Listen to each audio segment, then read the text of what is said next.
about investment in the Nordics and an introduction also to the investor network. And I'll quickly, because we only have 1 hour, and I will quickly hand over to Caroline Amblard-Sai, who is hosting our first workshop today. A warm welcome, and also please use the chat if you want to ask questions, and or raise your hand, and we will pick them up as we go along. We want this to be an interactive session. Caroline, welcome. Thank you, Christina. Hello, everyone. Thank you for joining us. My name is Caroline Sai. I am head of Angels for Health, an angel group in Paris dedicated to healthcare investment. We're one of the largest angel groups in healthcare in Europe. And I'm also head of the EIT Health Investor Network, which is an access to finance program of EIT Health. But that is a subject for another day. Today, I'm joined by Jonas Jendi from Industrifonden. We're so glad to have you. Thank you, Jonas, for joining us. Christina, can I have the next slide just to go quickly over the agenda?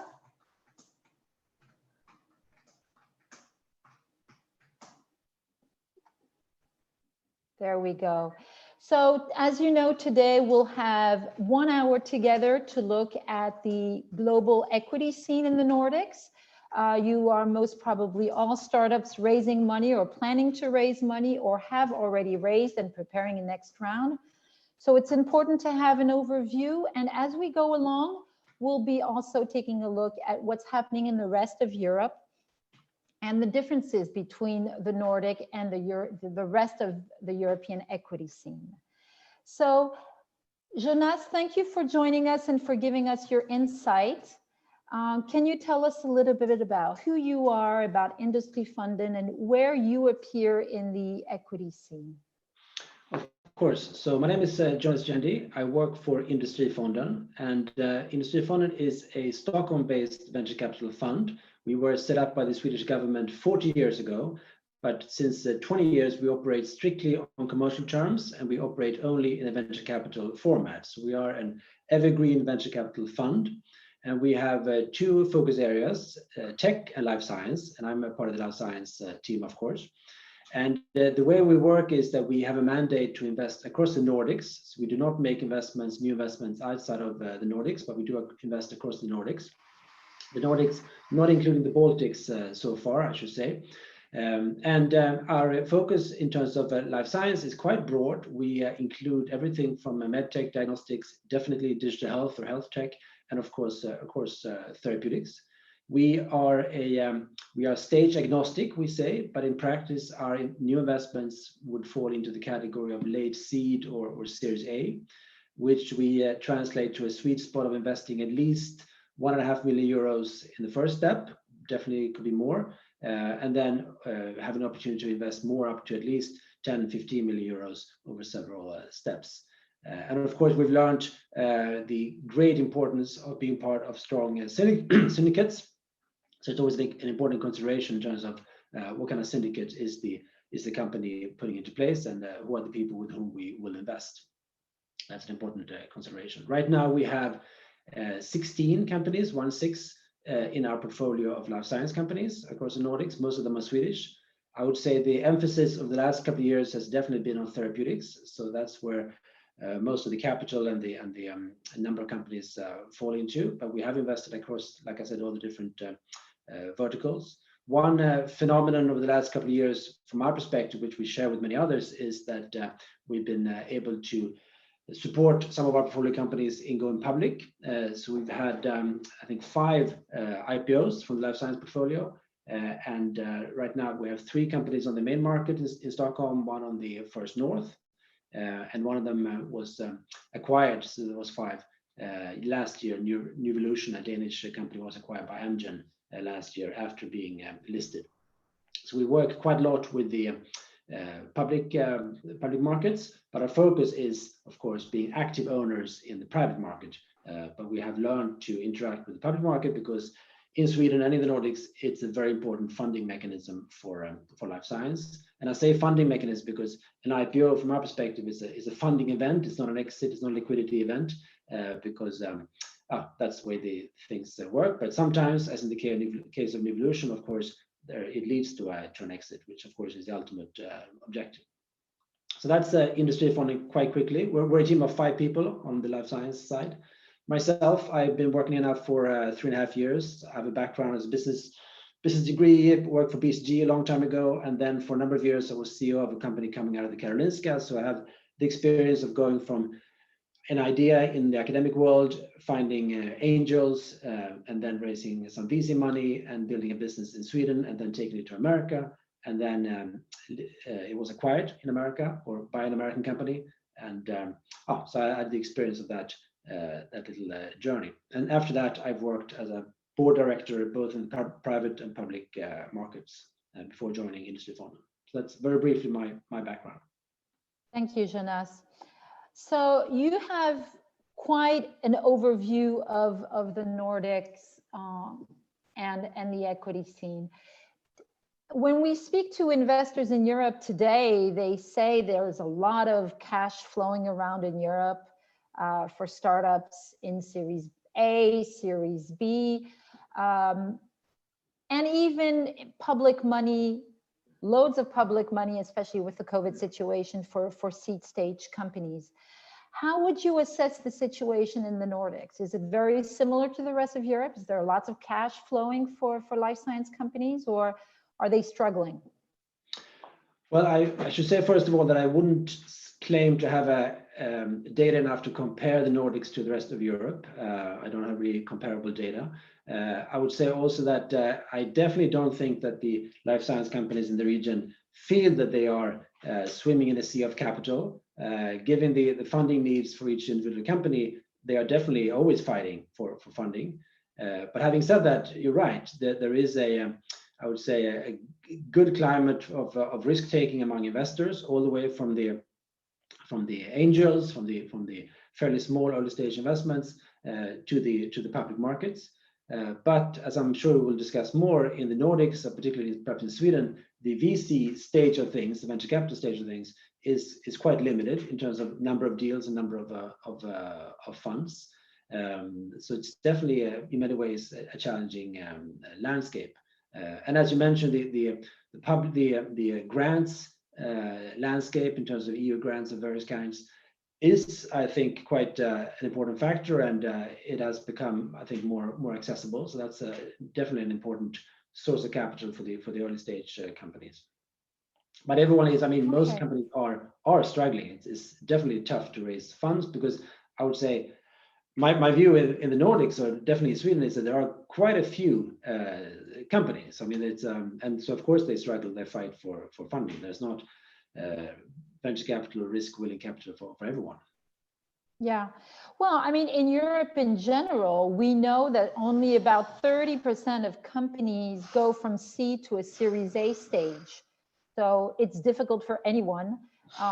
For some, it's a little bit more difficult. I think we know that when you're a German company or a Swiss company or a French company, it's a little bit easier than elsewhere in Europe, but we'll get back to that.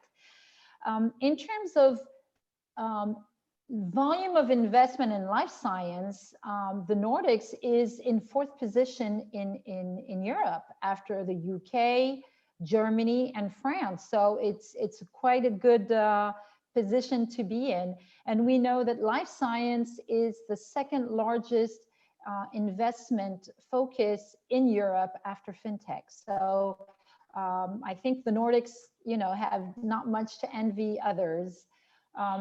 Just to give our companies an idea, Sweden makes up 49% of the total life science investment, followed by Denmark, and then Norway, Finland, and then we have the Baltics.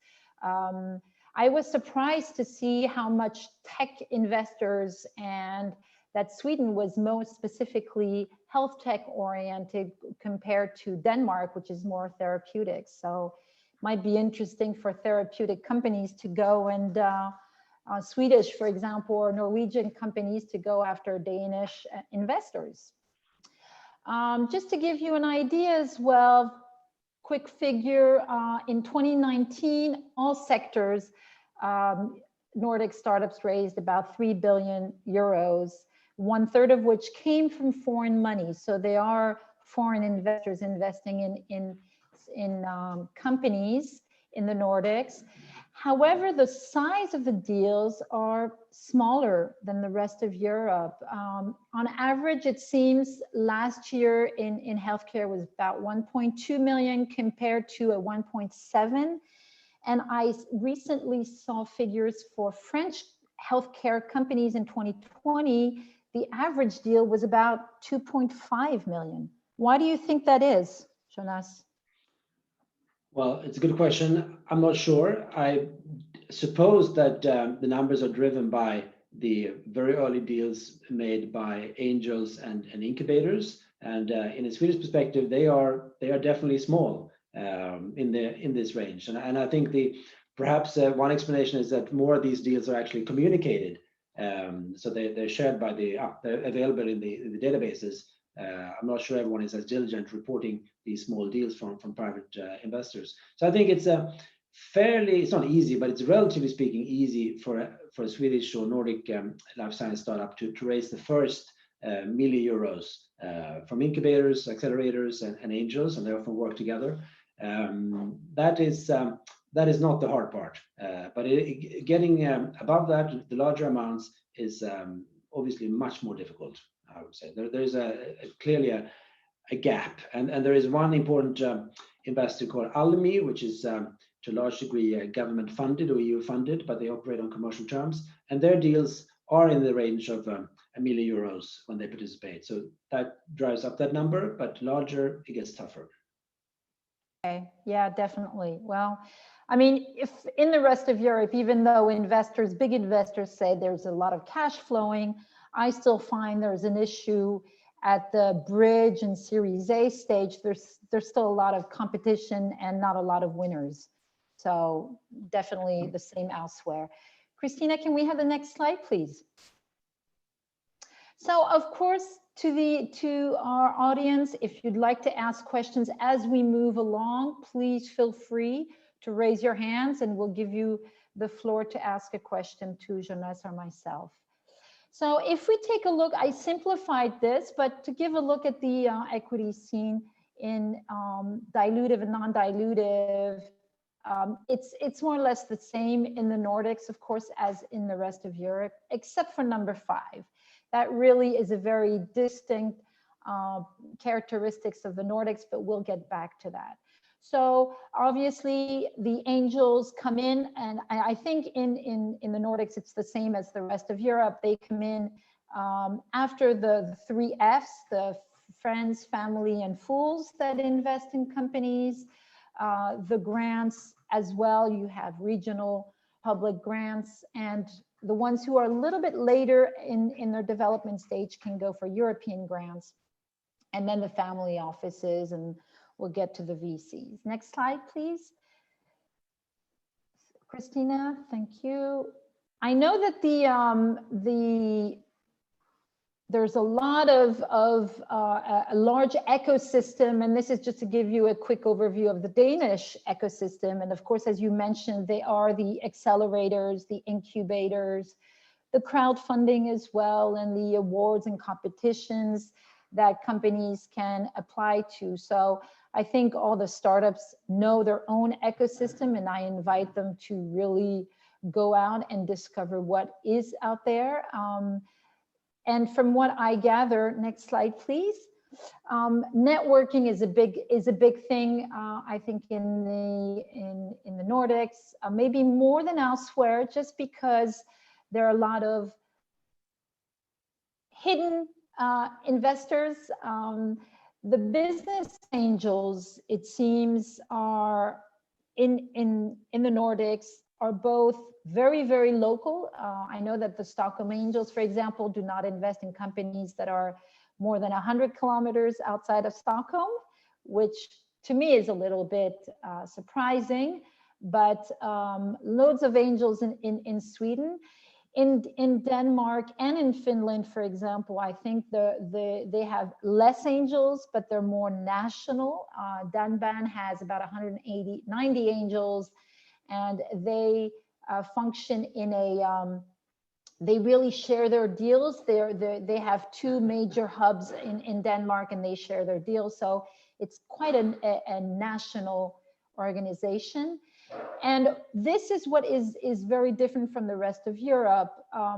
In the Nordics, it seems the business angels really want to commit to cross-border co-investments, and they've joined into the Nordic Business Angels, which brings 12 networks together, which doesn't happen elsewhere. In the rest of Europe, I think only about 10% of deals at the business angel level are cross-border. Of course, we syndicate with our regional counterparts or our national counterparts, but in terms of cross-border, we're very, very, very behind, I think, compared to the Nordics.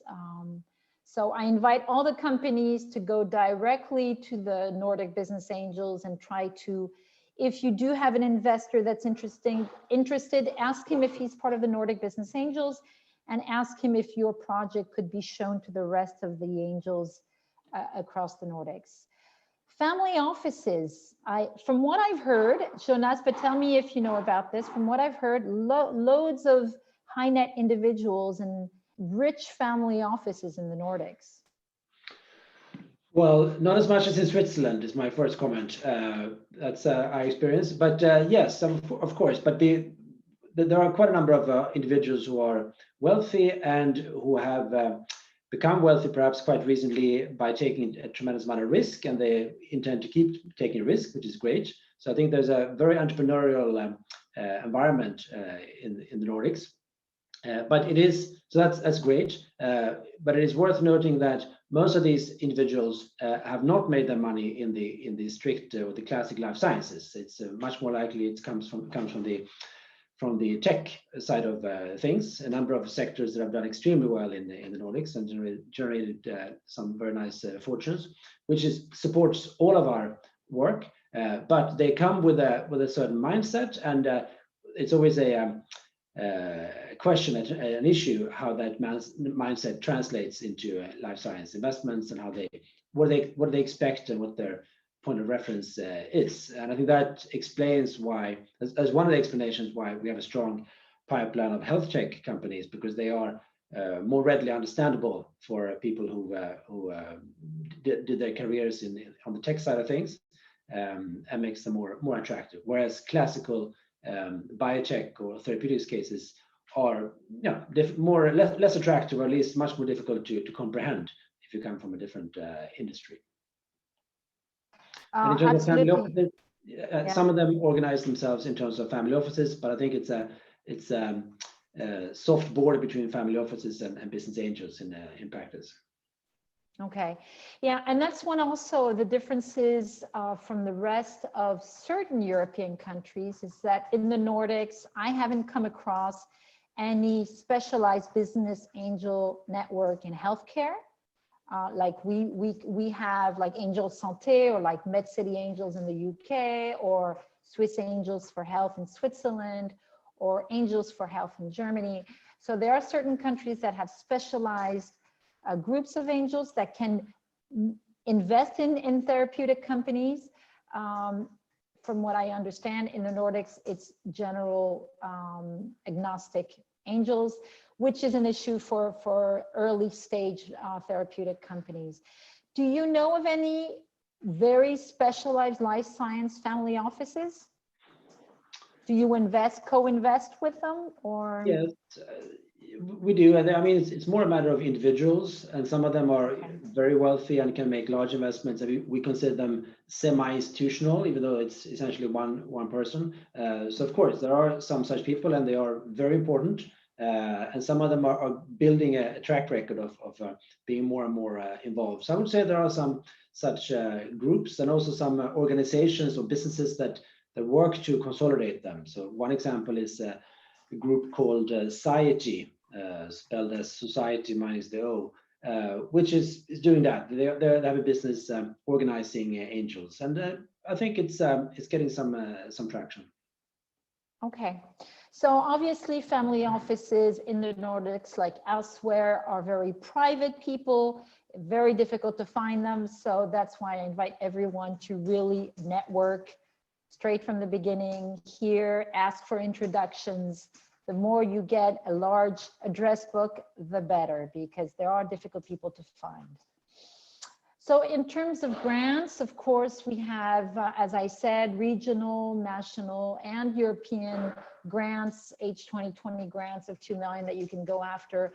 But just to let you know, and in Sweden, I didn't get any figures for the rest of the Nordics, but in Sweden last year, there were 100 public grants given out of consequence, and 15 European grants. So not that many. I would have thought that there would be more public money given to startups.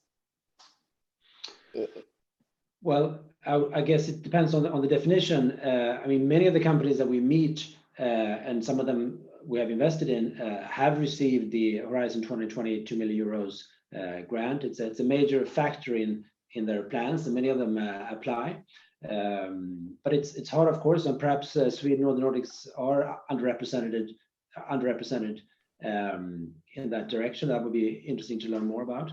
But in terms of public money, there is, like I said, in the early stages, there is, I think, a pretty good system of support for specific projects that most of the companies that we meet are quite attuned to. I mean, I would say the good ones definitely develop a special expertise in applying for and securing various grants. So that's a part of the system that I think works well. Perhaps it's even too large a part, but that's a different story. But it's definitely there. Yeah, and unfortunately, and this is a disadvantage in Europe, is that certain countries give out much more public grants than others. And so there are certain countries where the startups have an easier time reaching the Series A stage because they're nurtured by their public banks and public institutions, which is too bad. Next slide, please, Christina.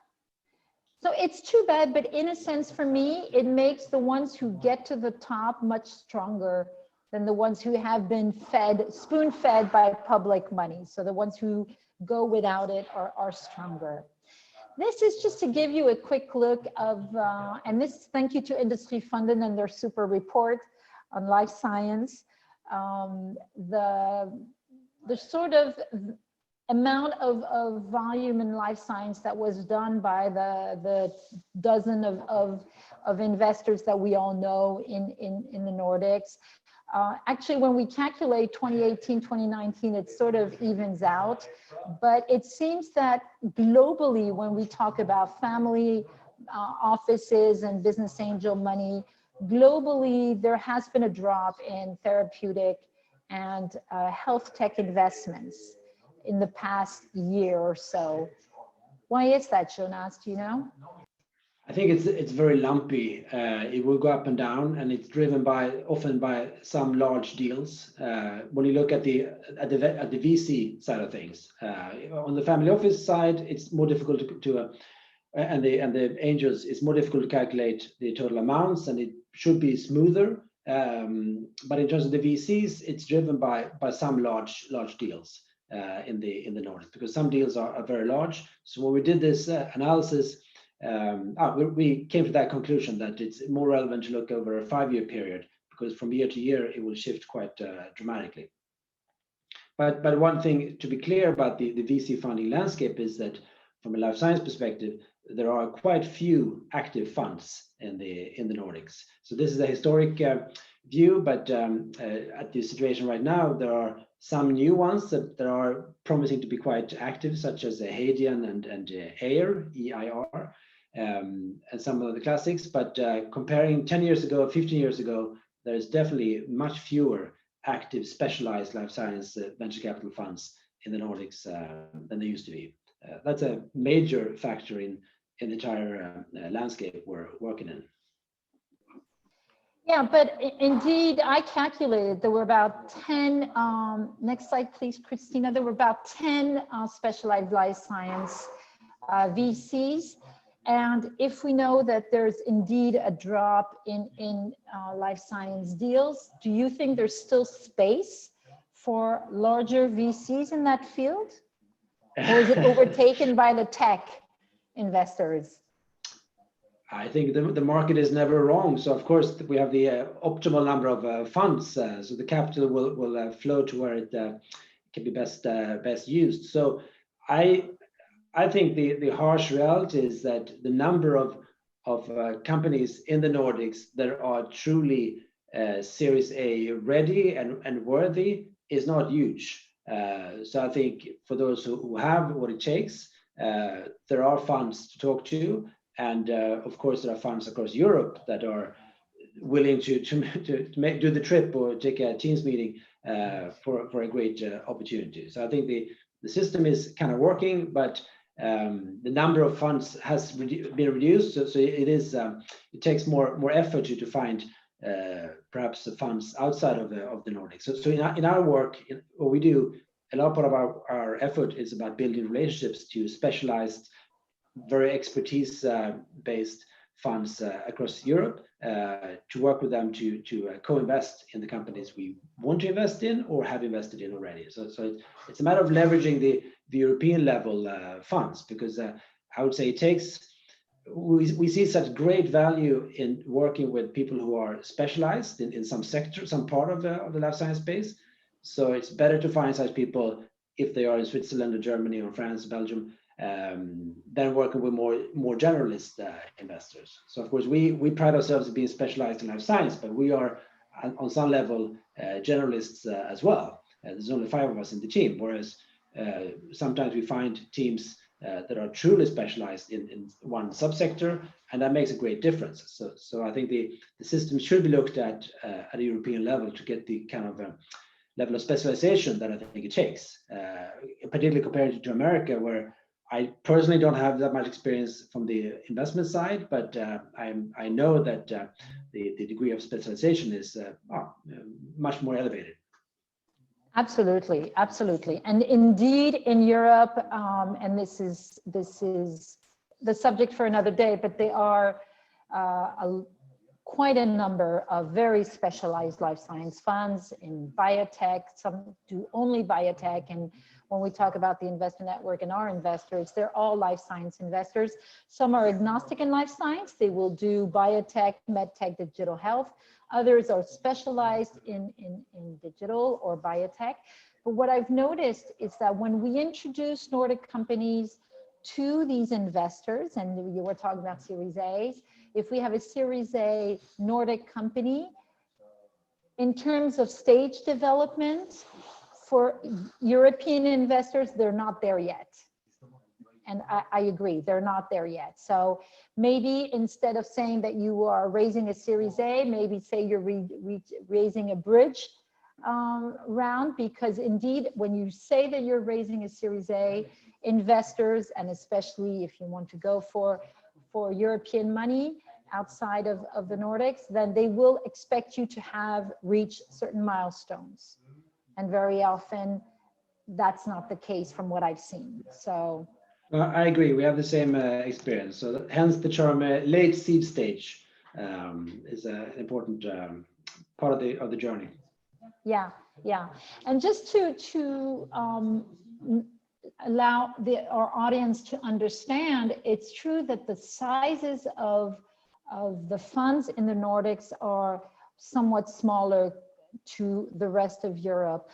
For example, you mentioned Hayden Ventures and Air Ventures, which are 2 life science Nordic investors. They have funds of about 80 million euros, which for the rest of Europe, for the German or French, those are small size funds. HealthCap, for example, has recently raised a 200 million fund, which is a good size fund for Europe, but it's not huge. The big ones in Europe would be at 350, the Gilda, the LSPs.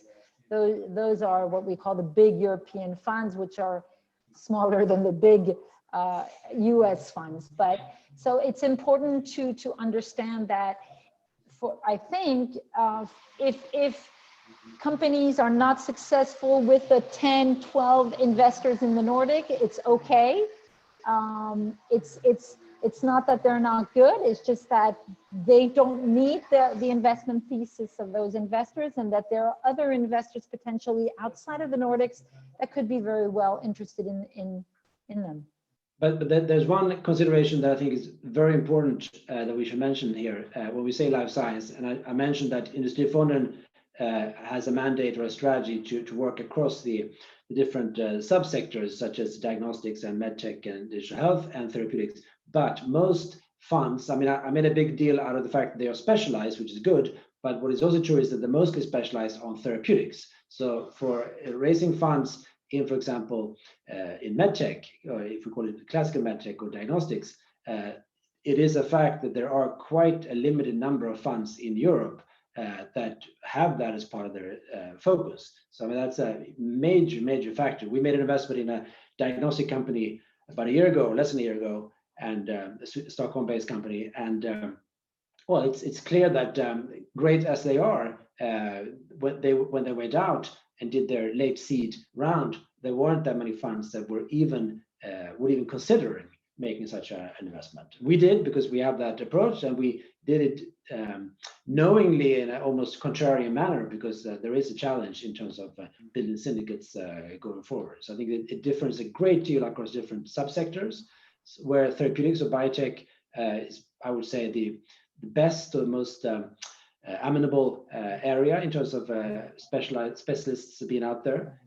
Health tech is very different, but there are a good number of funds that are very skilled and well funded and definitely looking for deals. Whereas diagnostics, and let's call it classical medtech, to the extent it even exists, it's much harder. 100%. I completely agree. And for managing a European network of investors, I can tell you medtech is a difficult sector currently.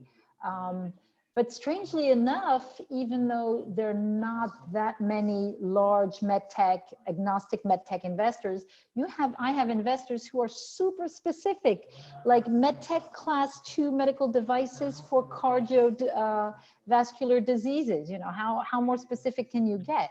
So yeah, very strange, very strange. But digital health, they are more and more, especially in the DACH region, more and more very specialized digital health investors, which is good, both at a very early stage and Series A stage, which is also good. But obviously the competition is European. So when you go and see them, you have to be ready. You have to have data. You have to have proof of efficacy, customer acceptance, and some sort of market. You know, when you get to Series A, especially in those medtech or digital health, they want you to get some market traction already before you go and see them. And that's why, do you think, Jonas, how do you visualize the Nordics? Do you see it as one market, one single market, or as a fragmented market? I would say that it's definitely not one market. I mean, we make a big deal out of looking at deal flow from across the Nordics, and we do. And we see in our deal flow quite clearly reflected the numbers, same picture as comes from the numbers in terms of Denmark being very strong in therapeutics, Norway and Finland stronger in medtech and digital, and in Sweden mostly quite broad, but good number of digital companies. But the markets are, I think, quite distinct. And in terms of the angel side, definitely distinct. I mean, I'm happy to hear that there are some cross-border angel networks, but I think it's a very national market. And I would even say that it's quite regional. I mean, I recognize that Sweden is a very small country in terms of population, seen from a German or French perspective, but we have regions, and they have their own hubs, and they differ, and the dynamics are different, the people are different. So there's a Stockholm-Uppsala region, or maybe two, Stockholm and Uppsala, and then there's Lund in the south of Sweden, and then there's Gothenburg. So three important regions that are quite different and have their own ecosystems. And as an entrepreneur, that's important to take into account. Yeah, absolutely. I think Industrifonden is part of the Nordic Venture Network. So we talked about the cross-border syndications between angels. Does the Nordic Venture Network have the aim to really co-invest among the VCs in the Nordics to really bring the best companies to light? Of course. No, we as I said, that's an important part of our work, is to build those relationships and make that happen. But I mean, each deal is different, and it's all a matter of, is the case great enough? So whatever relationships we have doesn't really matter. What matters is this investment one that fits a particular fund at any given moment. So we prepare the ground, and then when the stars align, there's a syndicate of a cross-border or Nordic level. And so we have a close and good relationship with the other funds, and we have made investments with them, and we will. Excellent. Niklas is asking if, Jonas, you would see more space for VCs in Europe that would have a focus in medtech and diagnostics. I hope so, is my short answer. And I think like I said, the market is never wrong. So there are two factors. One is there's a pendulum effect. So when everyone pulls away from diagnostics, things get tougher, but it also gets easier to find very good opportunities. I think there are some opportunities, there have been, and there are some opportunities to invest if people are willing to go way back into the diagnostic space. I also think that with time, the MDR situation gets clarified, and people get more used to it, and the consultants catch up, so you can actually get a consultant to actually do the work, which should help.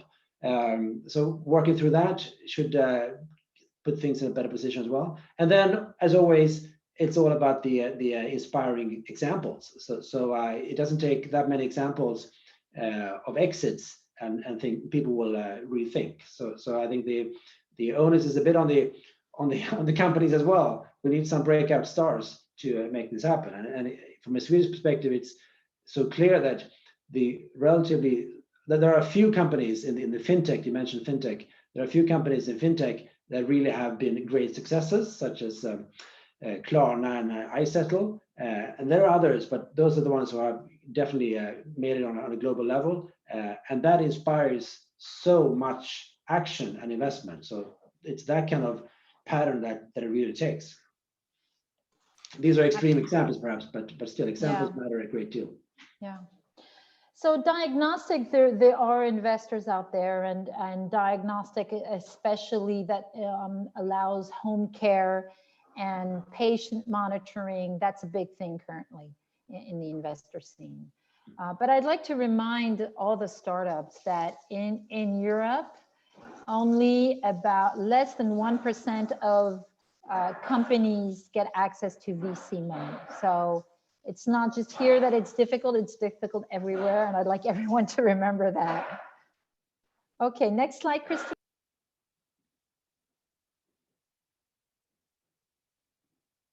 Okay, moving along. One of the major differences that I see with the Nordics compared to the rest of Europe is how early Nordic companies go public, and probably to get this extra cash they need to get on the market. Just to give you an idea, and maybe Jonas, you'll be able to give me your figures. From my understanding, in Europe, it takes about 6 to 8 years for a company to go public. In the US, they have pushed that back because there's so much private money that companies now take about 10 to 12 years to go public. What's the average in the Nordics? I don't know in terms of years, but I should say first that I do believe that we have a pretty unique situation in Sweden, not the Nordics, but in Sweden specifically, as regards publicly listed companies. But number one. Number two is that when we use that term, we include being listed on what is called First North and Spotlight, which are two different lists, and they are to be compared to AIM in the UK and I forget the name in Germany, but the Neue Börse or something. So these are sort of junior lists. So it's not really the major leagues necessarily. But the exciting thing, or the big factor, is that you can still raise money. And a lot of people, a lot of companies do. So it's quite a low bar, relatively speaking, to get into the system. That's the good news. Then I would say that it's once you're in, you still have a lot of work to do. So it's by no means easy once you have listed on First North or Spotlight. But I would say it's the result of a number of factors, and this is perhaps controversial, and different people have different views. But I think in Sweden there is a tradition of risk taking on the stock market, which and some examples of some companies doing extremely well. So there's a good number of retail investors that have done well and are willing to take large amount of risk in their investments, and who are, let's say, comfortable with not being fully versed in the details of what the company actually do, to put it mildly. And this allows therapeutics companies and companies with very complex products and projects to raise money for the next steps. And but it should be said that these are, when we call it IPO, this could be a 3 million euro IPO. So these are tiny or minuscule IPOs in some cases. But they are, once they have done that, they are publicly traded. And the small owners, the perhaps private angels who have invested, they can sell. So from an angel perspective, it is quite fantastic, actually. So they get liquidity in their shares relatively quickly, which is great. But from an institutional perspective, from a VC perspective, the market, these markets are not very liquid. So it's difficult / impossible to sell large chunks of shares. So again, that's why I said this is to be seen as a funding event much more than an exit event. But for the angels, it can be an exit event, which is a major driver, a major reason for them to often see this as a very good outcome. But have you noticed that when a company goes public in the Nordics or in Sweden or in Denmark, and then they go and try to get European or money from German or Swiss investors, that those investors do not look at the fact that they've gone public in a very good light? I cannot speak for how German investors think, but I would not be surprised if that's how they think, and I would not disagree with them, because I think it should be said very clearly that from a startup perspective, from a small company trying to introduce a novel product or system, once you are publicly traded, you have entered a different world, and you are off the table for VCs in many ways, not 100%, but to a large degree, and you're playing a different. It's a new sport in terms of fundraising. It's in many ways easier to raise funds, but it's different, and you will struggle to find the level of specialized people to be interested unless you get to a very large level. So in terms of our experience in Industrifonden, like I said, we have 3 companies now on the main market, on the primary large market, and they have come to a point where they can attract international specialist investors active in the public market, and that's a whole other ball game again. They can raise large amounts. I would say seriously large amounts, like in 100 million euros, from people who really know what they're doing. So that once you get to that point, it's quite powerful. And you can raise funds for your phase 3 studies, and then add more phase 3 studies. We have a company called Caliditas, where we are still the largest owner. They raised, I think, 100 million euros not long ago, and had a readout from the phase 3 study funded by the IPO. Had a readout over the weekend in a very good way. So the system works very well at that level, but that's really at the top of the range. I think from our perspective, our discussion here today, it's more a matter of what happens at the other end of the system, where new companies come in and do these small IPOs on First North or Spotlight. And that's quite a different story. Yeah, and when we look at this graph, we see that there's been a drop anyway in life science IPOs. What does this mean? Does this mean that the private system is compensating, or that they're just? I don't think so. Perhaps we'll see. But I think this slide should be read as a tremendous boom in 2017, and then things getting a bit back to normal in 18 and 19. I mean, it's lumpy. I mean, there are a few deals back and forth. Like, for example, Calliditas, the company I just mentioned, did a record size IPO in 2018. So that pushes up that number. And in 17, there was a number of large IPOs, but it's a lumpy set of data, I would say. The more stable and more powerful trend, I would say, is that since we have more and more companies on these various lists, and they practically all need more cash on a regular basis, the accumulated and yearly number of follow-on public offerings is growing. I'm not sure you have that slide here, but there are more companies that need more money. They have come further in the clinical development, and they all raise money over the stock market. So that total adds up into a number that grows year by year. So we see a very clear trend in that regard, and I would expect that trend to continue. To some point. I'm not sure how long it can continue, but for a while longer. Okay, thank you for. Absolutely, we're not talking here. We don't have the figures for the ongoing rounds. Next slide. And so we're coming to the last of our slides. So please get your questions ready, because we will spend some time before 12 to answer your questions, and let's take advantage of having Jonas with us.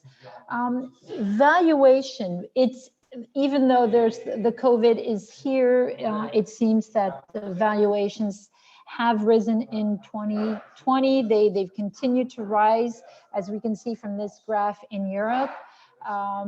The gap between European and US valuation has gotten smaller.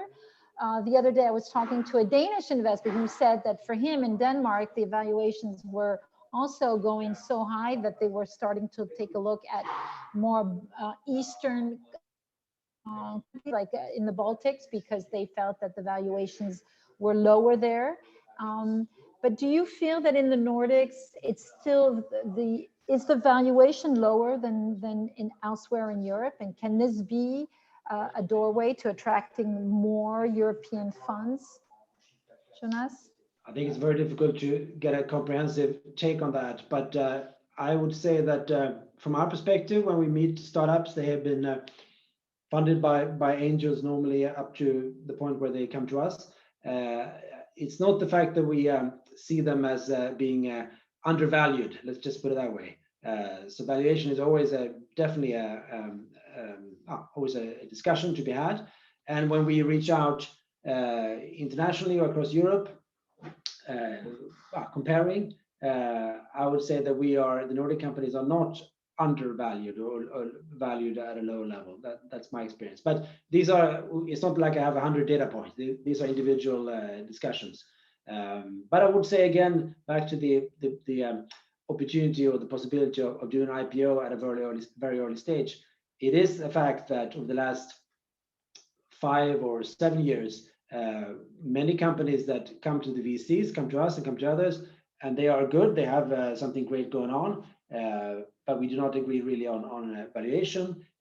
We find them on the stock market a year later. I mean, that's how the system works. I mean, these are communicating vessels. And the stock market has been putting valuations on these companies that, from an angel perspective, have been more attractive than the VC companies are willing to do. And would you say that, put aside valuation, but would you say that the COVID-19 has had an effect, a considerable effect on fundraising for startups, or no? It's too early to tell, I think, but it would be very strange if it hasn't, because it's impacted everything else.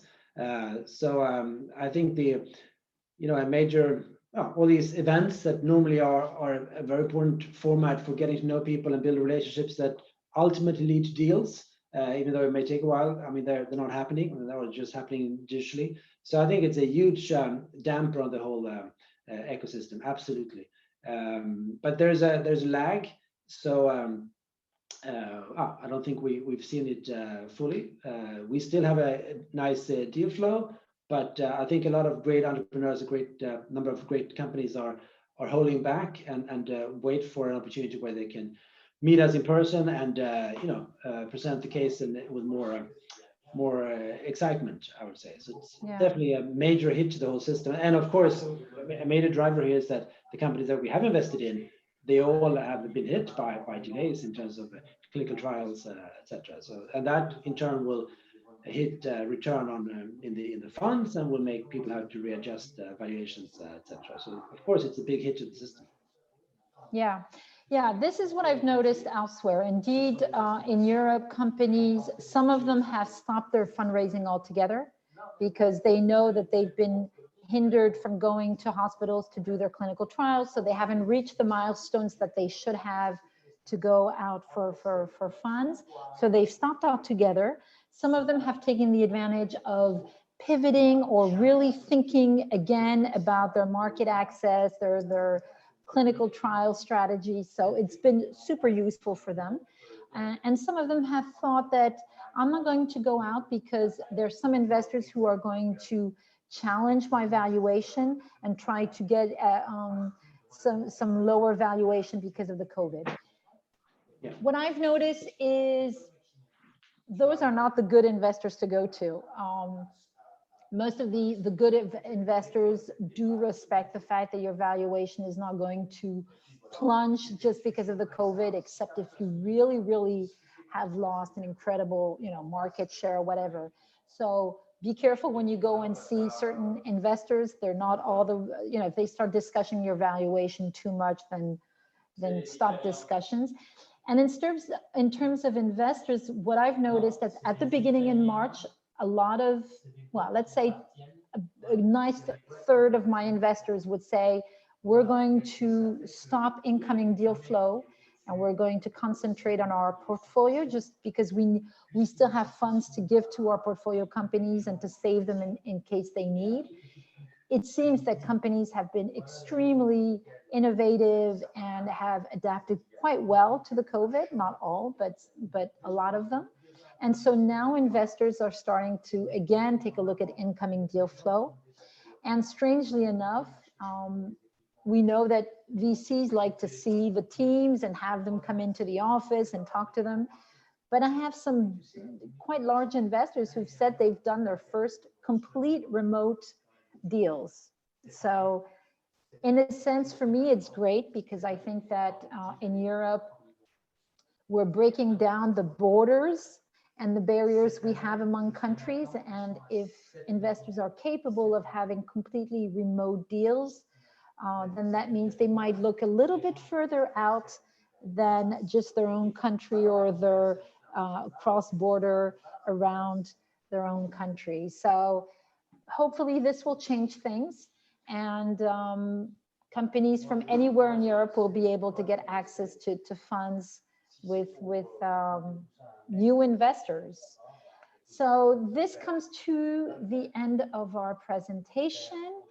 We're open to questions. Please, even start your microphone if you want to ask Jonas or myself any direct questions. And I do expect questions, huh? So, Mitchell. Hi, everyone. Thanks for the insight. The catch-22 we're experienced with trying to raise funds. They're trying to raise seed, late seed, is that investors want to see more traction. Yes, indeed, they all do. Yet with little funds in the bank, it's difficult to reach that traction. Indeed, that is a catch-22 situation. Despite a recent partnership with a large Swedish company, which yielded lots of traction, it still doesn't appear to be enough to entice investors. Everyone has that problem. I don't know if that's reassuring, but what would be your tips to get over this hurdle? Well, there's no magic trick, of course. it is a major milestone to have a partnership with a large company. It's always that's the holy grail that everyone is looking for. There's always a challenge, of course, once you get to that point, is that then you are suddenly being evaluated in terms of what is that partnership yielding in terms of revenues. So you go, it can be a pretty dramatic shift from talking about potential to talking about how much of your potential have you actually realized. So one answer here is that focusing on getting great metrics from that partnership and showing how that can be extrapolated into the future for this partnership and adding others. And I think once you have a deal like this in place, there's a large universe of investors that will be interested. So maybe one answer would be to widen the scope and talk to investors who are less specialized, but do recognize the importance of or the value of a partnership and a revenue stream from it. Okay, another question. As a moonshot company, why is still pre-money valuation an issue for some angels and smaller VCs? What's the big deal about pre-money valuation, Jonas? Well, it plays a major role in the long-term outcome. I mean, it's of course, in most of these companies, there will be a number of funding rounds over the years going forward. So that's the calculation that has to be made. But it has an impact what level you start the journey. So I think it's important to set that at a reasonable level from the beginning. And also, it's a major part of getting to know the founders or the management and the owners, and see how they think, how realistic they are, and how practical they are, because some people are not, and that this discussion is often a good way to get a sense of that. And if that turns out to be very difficult, well, then everything will be more difficult, and that's a factor in deciding to go forward or not.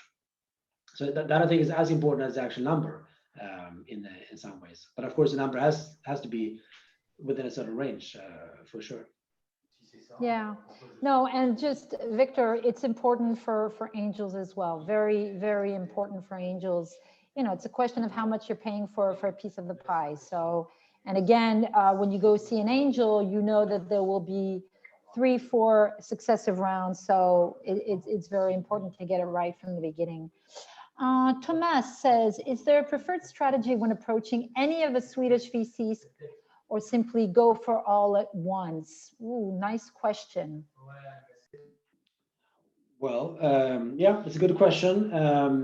It depends on what you mean by all at once, but I think it makes sense to really try to get a sense of who they are, how we differ, and which ones makes more sense for your case, and then approach the ones that are most relevant. Because I think there is one scenario that I should mention is that if a company comes to us and says, we have some great people interested, would you be?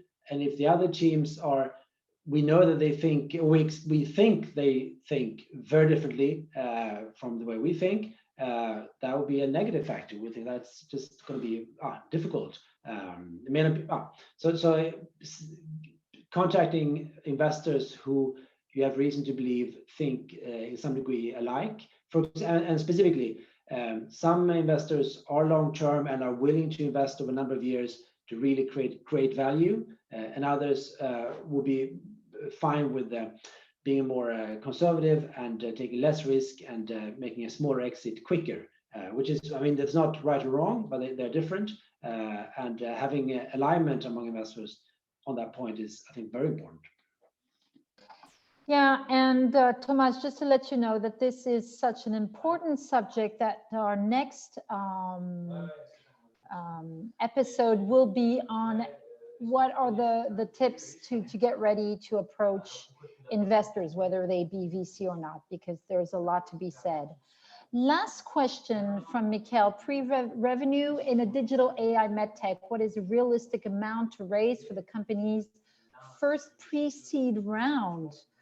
Ooh, well, just to give you an idea, for a pre-seed, for a seed amount evaluation, not just in digital, but in all life sectors are about 2.5 in Europe.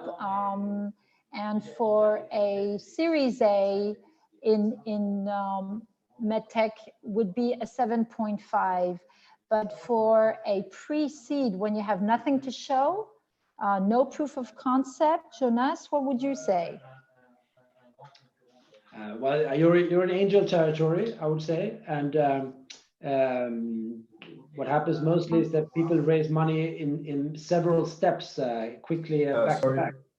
So a few €100,000 here and then more as each step, as you take step by step.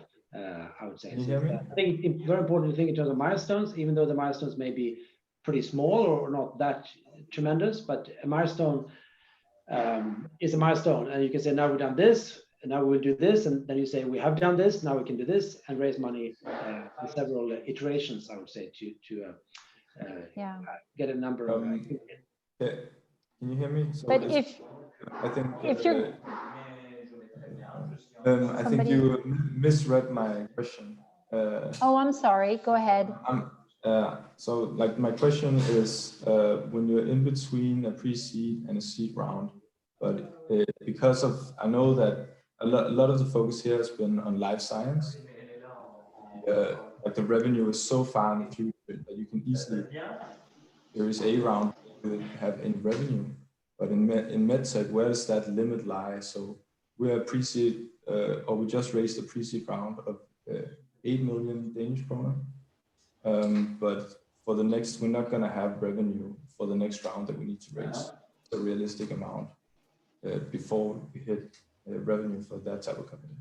Well, your valuation, I'll let Jonas answer this last question, but allow me to say that in MedTech, what will be important is your IP portfolio, if you have any hardware that you can protect, how far you are from your regulatory steps, and what are your predictions in terms of market, and what is your customer base that you're going for. So there are lots of metrics to take into account for your valuation. But I'll let Jonas finish and answer that last question.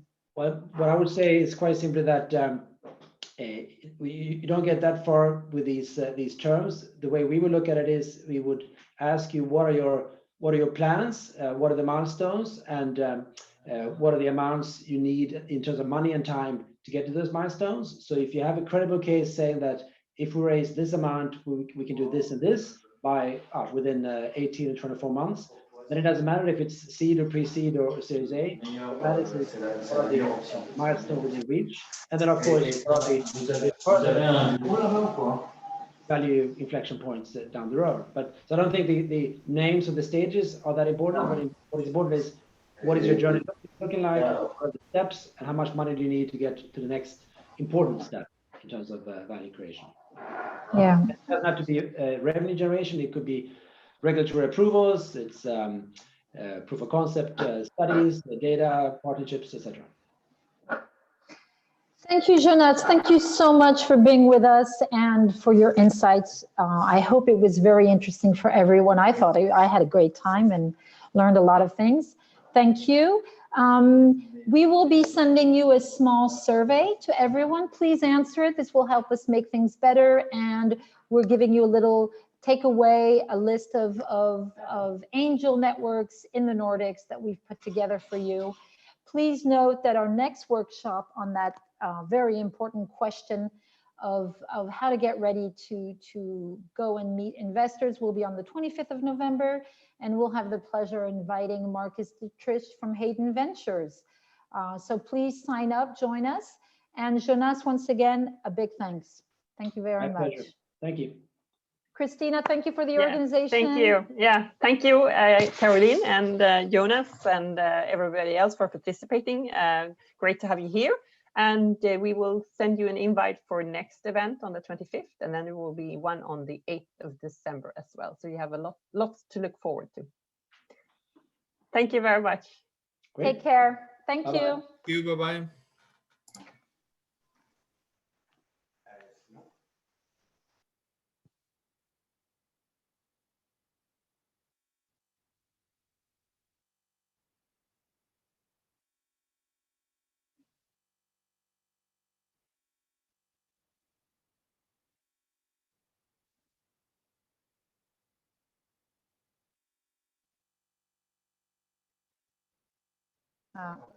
Thank you, Christina, for the organization.